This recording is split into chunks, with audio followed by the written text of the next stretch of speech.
Mas seu Júlio, inflação novamente? O dragão voltou?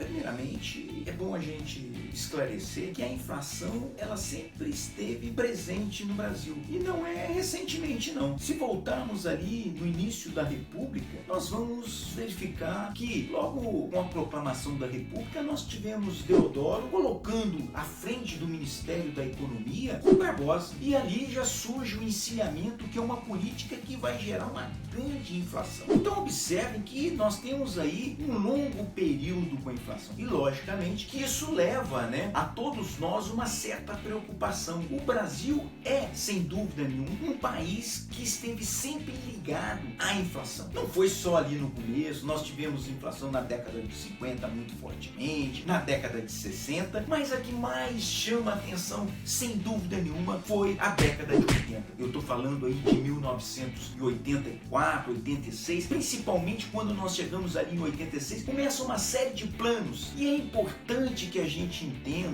que esses planos, eles são feitos por economistas que hoje ou estão no comando da nossa economia ou foram professores dos economistas que estão hoje à frente da economia. Ou seja, a questão da inflação sempre foi um ponto, um calcanhar de Aquiles do economista brasileiro. Inclusive, nós temos um termo muito comum, que é o dragão da inflação, Esse dragão da inflação, então, ele acompanhou o Brasil durante muito tempo, mas na década de 80 cabe um estudo, principalmente quando a gente pensa nos planos. Nós tivemos ali o plano cruzado, depois nós tivemos o plano Bresser, Verão, Collor, e chegamos ali no que vai debelar de alguma forma a inflação, que é o plano real. Observe que esses planos todos, eles surgem assim, mais ou menos como os salvadores, como os heróis. Nós temos então o dragão, a inflação, como o grande vilão. Nós temos aí esses planos tentando ser os heróis e temos as vítimas que são representadas aí pelo povo brasileiro. Então observem que essa questão da inflação é uma questão que sempre chama a atenção do cenário econômico brasileiro. Então esse é o primeiro ponto que nós devemos entender. Uma outra questão que eu entendo importante é que, fruto desta inflação, nós criamos uma terminologia própria na economia brasileira. Nós tivemos aqui a inflação inercial, nós tivemos aqui termos bem populares, como o ágio, como o congelamento. São termos que nós conhecemos bastante no dia a dia do Brasil. E olha que essas questões são questões que passaram aí há pelo menos 30 anos atrás. Isso já tem mais de 30 anos. E, no entanto, ainda está no imaginário do povo brasileiro. Então é por isso que nós devemos entender um pouquinho mais sobre essa inflação aí do arroz. Será que realmente é uma inflação? Para a gente discutir esta questão, se é ou não inflação, eu trouxe aqui uma economista, a professora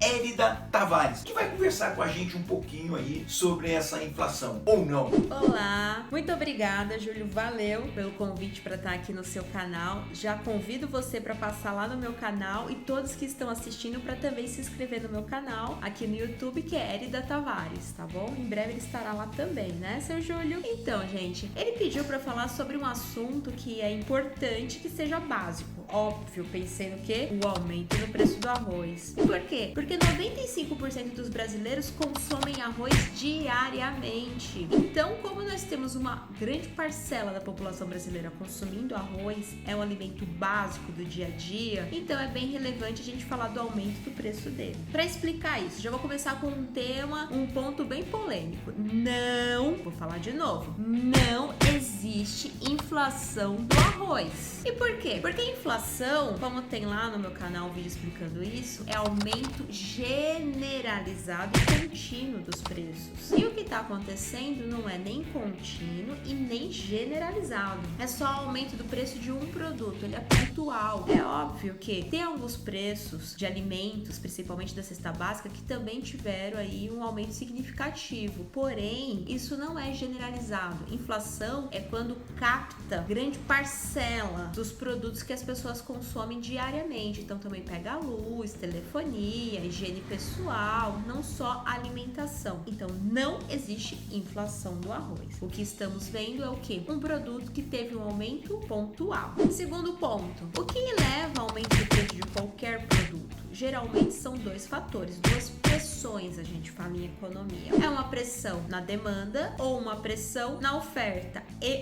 né? Porque pode acontecer os dois em conjunto. Aí é complicado. E é basicamente o que está acontecendo atualmente, de certo modo. O que ocorre? Quando a pressão é da demanda, está relacionada ao quê? Demanda é consumidor. Então, fatores relacionados ao consumidor desse produto. Nós já vimos que 95% dos brasileiros consomem arroz. Então, é bem claro que, independente do forte aumento de preço, as pessoas continuarão comprando o arroz. Porque elas não vão substituir, tem essa questão cultural, que elas não tendem a substituir tanto. Então, isso daí já leva ao quê? Que esse produto tem uma flexibilidade, digamos, de aumentar o preço, porque sabe que a demanda não vai cair. As pessoas continuarão consumindo arroz, independente da questão desse aumento do preço, certo? Então isso a gente chama em economia que a demanda por esse produto que é considerado necessário é uma demanda inelástica. O que é inelástico? Quer dizer que por mais que o preço suba 20%, 30%, a demanda não vai cair. Não tem aquela lei da demanda que fala, olha, quando o preço sobe a demanda cai, que as pessoas deixam de comprar? No caso do arroz, produtos necessários, isso não é totalmente verdade, porque eles são até considerados de gift.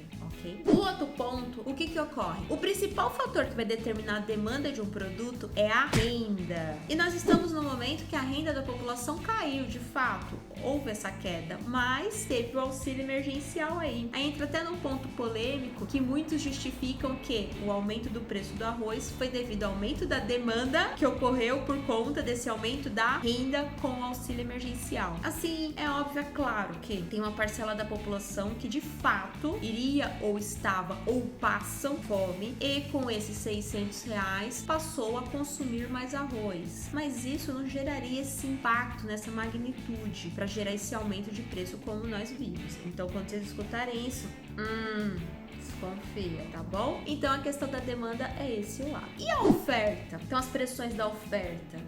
Parece que é aqui, né? Que é o problema. E sim, é aqui. Pressões da oferta acontecem por dois tipos. O primeiro vai ser qual? Questão do produção. Produtos agrícolas é bem simples entender isso. Às vezes tem safra, entre safra, geada. Então, quando você tem uma questão, os arroz mesmo, vamos pensar no arroz. O arroz mesmo, o que aconteceu, pode acontecer com o arroz? De repente, sei lá, vem chove muito. Alaga todas as plantações e leva embora. Desce rio abaixo os arroz. Não tem arroz. Se não tiver arroz, o que vai acontecer com o preço do pouquinho de arroz que sobrar? Vai ficar muito caro. É escassez. Se falta esse produto porque não tem a oferta desse produto, os produtores não têm como oferecer esse produto porque não tem, ele vai ficar mais caro. É óbvio isso, ok? Então essa é a questão da oferta, o lado do produtor. E o outro fator vai ser muito relacionado ao quê? A questão do câmbio.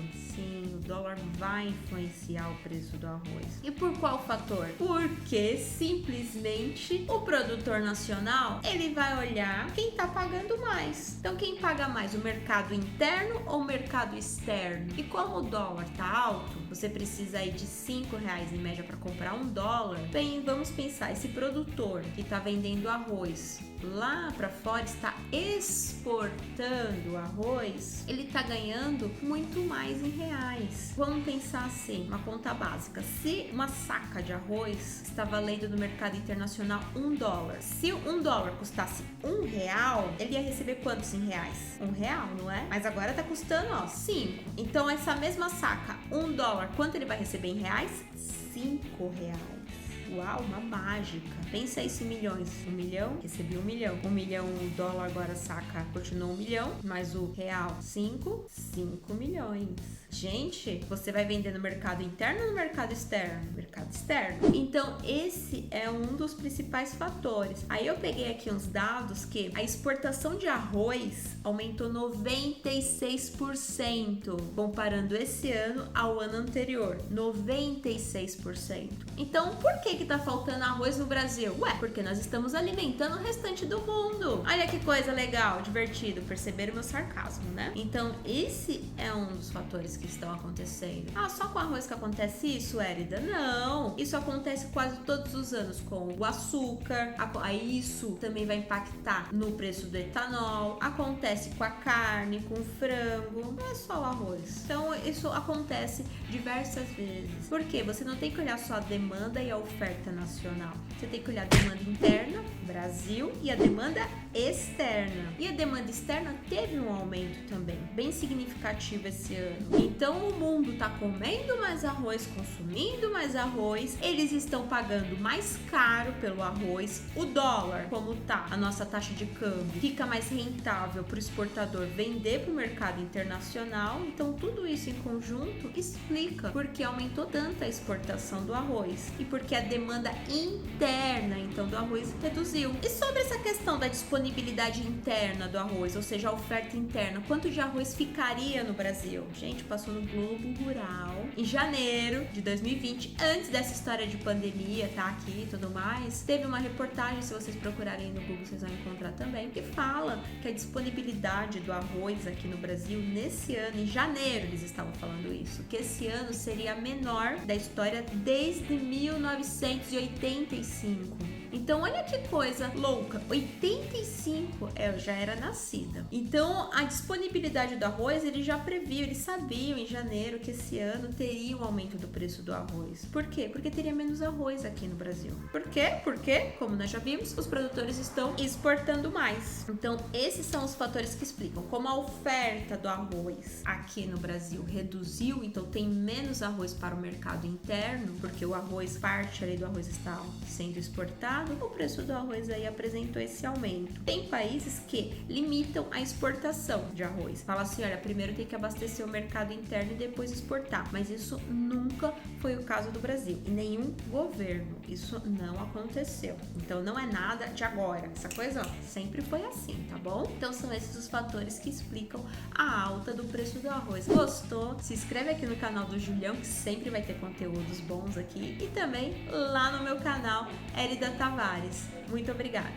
Eu gostaria de agradecer imensamente a professora Elida Tavares pelo esclarecimento sobre a inflação do arroz e gostaria também de deixar a todos aquele espaço para o comentário, né? Para que vocês possam tirar as dúvidas aí. Um outro aspecto importante, né, que eu gosto de alertar, que temos lá as nossas mídias sociais, acompanhe nas nossas mídias sociais. Nós temos também a inscrição, né, no nosso canal, que tá lá um grupinho pequeno de pessoas. Vamos lá, se inscrevam no nosso canal para receber sempre uma informação nova e, principalmente, não deixem de apertar o tal do sininho.